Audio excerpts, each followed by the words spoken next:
ఈ రోజున మనం పరమాణు సదిశా నమూనా అంటే వెక్టర్ యాటమ్ మోడల్ గురించి చర్చించుకుందాం.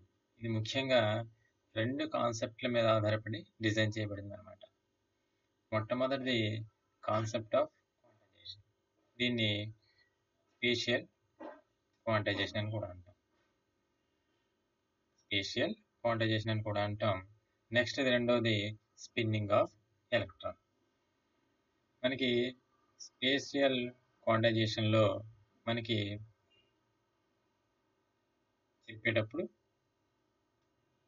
ముఖ్యంగా మనం ఎలక్ట్రాన్కి సంబంధించిన సమాచారాన్ని 2 డైమెన్షన్లో చూసాం మనం ఇంతవరకు.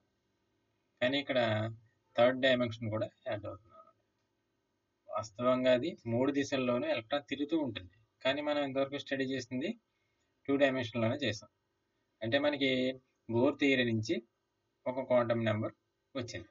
బోర్ థియరీలో ఏం చెప్తుంది? బోర్ థియరీ ఏం చెప్తుంది మనకి? ఎలక్ట్రాన్ కేంద్రకం చుట్టూ తిరుగుతూ ఉంటుంది, నియమిత కక్షల్లో తిరుగుతూ ఉంటుంది. దాన్ని క్వాంటైజ్డ్ ఆర్బిట్స్ అన్న. అక్కడ క్వాంటమ్ నెంబర్ ఆర్బిట్ని తెలియజేస్తుంది అనమాట. దాన్ని ప్రిన్సిపల్ క్వాంటమ్ నెంబర్ అంటాం. ఉంటే కే కక్షలో ఉంటుంది, లేదంటే ఎల్ కక్షలో ఉంటుంది, లేదా ఎం కక్షలో ఉంటుందని చెప్పేస్తున్నాం. ఇతిమిద్దంగా పలానా కక్షలో ఉందని చెప్తున్నాం కాబట్టి క్వాంటైజ్డ్ అన్నాం. ఆర్బిటాల్ గురించి మాట్లాడాం కాబట్టి క్వాంటైజ్డ్ ఆర్బిట్స్ అంటాం. నెక్స్ట్ సోమర్ఫీల్డ్ థియరీ నుంచి ఎలిమిటెడ్ క్వాంటమ్ నెంబర్ అని వేరొక దాని యొక్క లక్షణాన్ని తెచ్చి చెప్పాడు. దాన్ని కే అన్నాం. కేకి బదులు ఇక్కడ 3 దిశల్లో తిరుగుతోంది ఎలక్ట్రాన్ చెప్తున్నాం కాబట్టి ఇంకో క్వాంటమ్ నెంబర్ యాడ్ అవుతుంది. 3 degrees ఆఫ్ ఫ్రీడమ్ అని అంటాం. ఆ క్వాంటమ్ నెంబర్ని ఆర్బిటాల్ క్వాంటమ్ నెంబర్ అని పేరుతో పిలుస్తాం. క్వాంటమ్ నెంబర్ని ఆర్బిటాల్ క్వాంటమ్ నెంబర్ అంటాం. ఇది ఏం తెలియజేస్తుంది మనకి? సబ్ షెల్స్లో ఎలక్ట్రాన్ ఎక్కడుందని చెప్తుంది అనమాట. అంటే 3 degrees ఆఫ్ ఫ్రీడమ్ అంటే 3వ క్వాంటమ్ నెంబర్ యాడ్ అయింది అనమాట. ఎన్ని డిగ్రీస్ ఆఫ్ ఫ్రీడమ్ అయితే ఏ లక్షణాన్ని ఎగ్జిబిట్ చేయాలనుకున్నాడో ఆ లక్షణానికి సంబంధించి మరొక క్వాంటమ్ నెంబర్ యాడ్ అవుతూ ఉంటుంది అనమాట. ఇక్కడ మనకి క్వాంటమ్ థియరీని అప్లై చేస్తాం. ఈ క్వాంటమ్ థియరీ ఏం చెప్తుంది? The orbits of assumed to be quantised in magnitude and direction. అంటే డైరెక్షన్లోను మ్యాగ్నిట్యూడ్లోను కూడా క్వాంటైజ్డ్ చెంది ఉంటుంది. అంటే ఎలక్ట్రాన్ ఇష్టం వచ్చినట్లుగా ఏ కక్షలో పెడితే ఆ కక్షలో, ఏ డైరెక్షన్లో పెడితే ఆ డైరెక్షన్లో తిరగడానికి వీలు లేకుండా ఇతిమిద్దమైనటువంటి కక్షల్లో మాత్రమే తిరగడానికి వీలు ఉంటుంది. దాన్నే త్రిదిశాత్మక క్వాంటీకరణ అంటాం. స్పేషియల్ క్వాంటైజేషన్ అని అంటాం అనమాట. అర్థమవుతుంది కదా? మనం ఇక్కడ క్వాంటమ్ థియరీని అప్లై చేసి మనం ఏం చేసాం? త్రిదిశాత్మక క్వాంటీకరణాన్ని ఎక్స్ప్లెయిన్ చేసాం అనమాట. అర్థమవుతుంది కదా? అంటే ఇక్కడ మనకి ఈ స్పేస్లో ఎన్ని దిశల్లో ఎలక్ట్రాన్ తిరుగుతోంది అని చెప్పడం కోసం మనం ఏం చేసామంటే చిన్నపాటి అయస్కాంత క్షేత్రాన్ని అప్లై చేస్తాం. స్మాల్ మ్యాగ్నెటిక్ ఫీల్డ్ని అప్లై చేస్తాం. ఫీల్డ్ డైరెక్షన్ జెడ్ దిశలో ఉందా అనుకున్నట్లయితే మనకి ఏ ఏ దిశల్లో అయితే ఎలక్ట్రాన్ రివాల్వ్ అవుతుందో వాటిని తెలియజేయడం కోసం ఎంఎల్ అనే ఒక నెంబర్ని తీసుకుంటాం అన్నమాట. అంటే అయస్కాంత క్షేత్రంలో పెట్టాం కాబట్టి మ్యాగ్నెటైజ్ ఎంఎల్ అంటాం అన్నమాట. ఈ ఎంఎల్ విలువలు ఎట్లా ఉంటాయి? -L నుంచి +L విలువలు ఉంటాయి అన్నమాట. అదే డైరెక్షన్ తెలియజేస్తుంది. అంటే ML equal to L cos theta అంటాం. ఎంఎల్ విలువలు ఎలా వస్తాయి? L cos theta. That equal to ఎట్లా ఉంటాయి? అవి -L నుంచి +L వరకు ఉంటాయి. సపోజ్ మనకి ఆర్బిటాల్ క్వాంటమ్ నెంబర్ 3 అనుకోండి. -3 నుంచి +3 వరకు ప్రొజెక్షన్స్ ఉంటాయి. అంటే -3, -2, -1, 0, 1, 2, 3 అట్లా అన్ని రకాల ప్రొజెక్షన్స్లో, అంటే అన్ని విధాల కక్షల్లో రివాల్వ్ అవ్వడానికి వీలు ఉంటుంది అనమాట. ఎలా పెడితే అలాగే ఏ కక్షలో పెడితే ఆ కక్షలో తిరగడానికి వీలు లేదు. దీన్నే త్రిదిశాత్మక క్వాంటీకరణ అంటాం. మనం చూసారా, క్వాంటమ్ నెంబర్ చెప్పాం, ఆర్బిటాల్ క్వాంటమ్ నెంబర్ అన్నాం. అదేం తెలియజేస్తుంది మనకి? సబ్ షెల్ తెలియజేస్తుంది అని చెప్తున్నాం. ఆ సబ్ షెల్స్ ఏంటి? ఎల్ ఈక్వల్ 0 అనుకోండి, ఎస్ సబ్ షెల్ అంటాం. అలాగే ఎల్ ఈక్వల్ 1 అనుకోండి, పి సబ్ షెల్ అంటాం.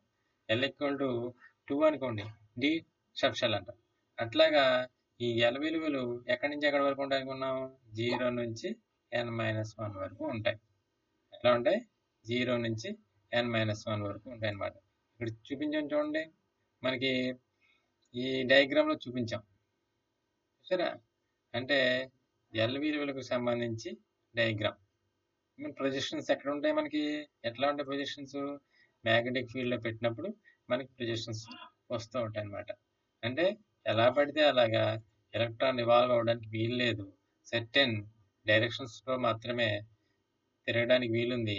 దాన్నే త్రిదిశాత్మక క్వాంటీకరణం లేదా స్పేషియల్ క్వాంటైజేషన్ అంటాం. నెక్స్ట్ సెకండ్ కాన్సెప్ట్ ఏంటి మనకి? Spinning of electron.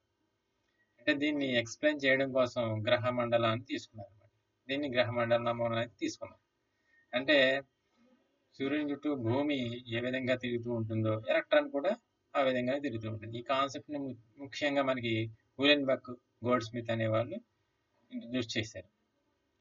వీళ్ళు క్షారలోహాల మీద ప్రయోగాలు చేసేటప్పుడు వాళ్ళకి ట్రిప్లెట్ స్ట్రక్చర్, డబుల్ స్ట్రక్చర్ని చూడడం జరిగింది. దాన్ని ఎక్స్ప్లెయిన్ చేయడం కోసం, ఫైన్ స్ట్రక్చర్ని మరింత సునిశ్చితంగా వివరించడం కోసం వాళ్ళు ఏం చేశారంటే స్పిన్నింగ్ ఆఫ్ ఎలక్ట్రాన్ని వాళ్ళు ప్రవేశపెట్టడం జరిగింది. ఎలక్ట్రాన్ తిరిగితే క్లాక్ వైజ్ డైరెక్షన్లో తిరుగుతుంది, లేదంటే యాంటీ క్లాక్ వైజ్ డైరెక్షన్లో తిరుగుతుంది. తన చుట్టూ తాను తిరుగుతూ అలాగా మన న్యూక్లియస్ చుట్టూ తిరుగుతూ ఉంటుంది అనమాట.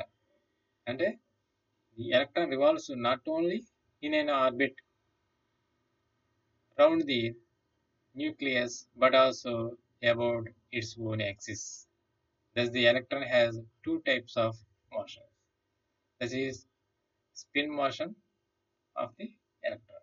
Spin motion ఎట్లా ఉంటుంది అంటే క్లాక్ వైజ్ డైరెక్షన్లో ఉంటుంది, లేదంటే యాంటీ క్లాక్ వైజ్ డైరెక్షన్లో ఉంటుంది అనమాట. అంటే ఈ డైరెక్షన్స్ని తెలుసుకోవడం కోసం మనం మరలా ఏం చేస్తాం?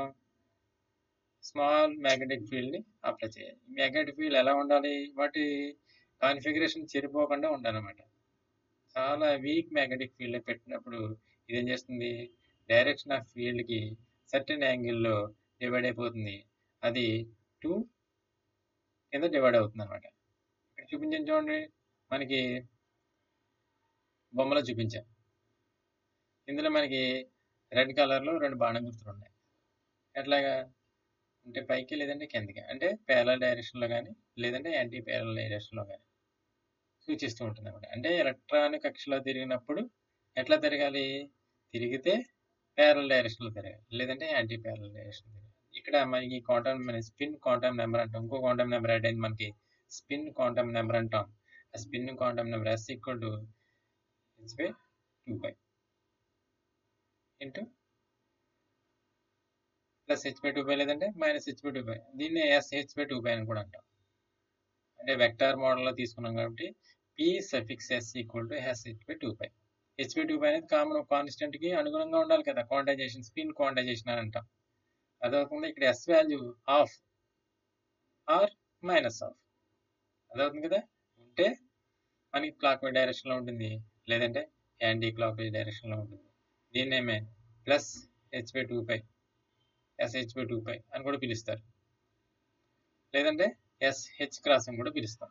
h/2π = H క్రాస్ కింద రాస్తాం మామూలుగా, -H క్రాస్ లేదంటే +H క్రాస్ కింద చూపిస్తాం. డైరెక్షన్ చెప్తుంది అనమాట. ఈ స్పిన్ కూడా ఎట్లా ఉంటుందో కూడా చెప్పేస్తున్నాం. అందువల్ల ఇంకొక క్వాంటమ్ నెంబర్ యాడ్ అయిపోయింది.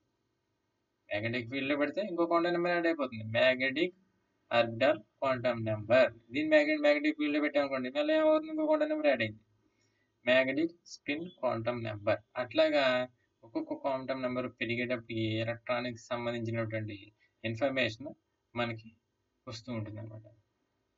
Thank you.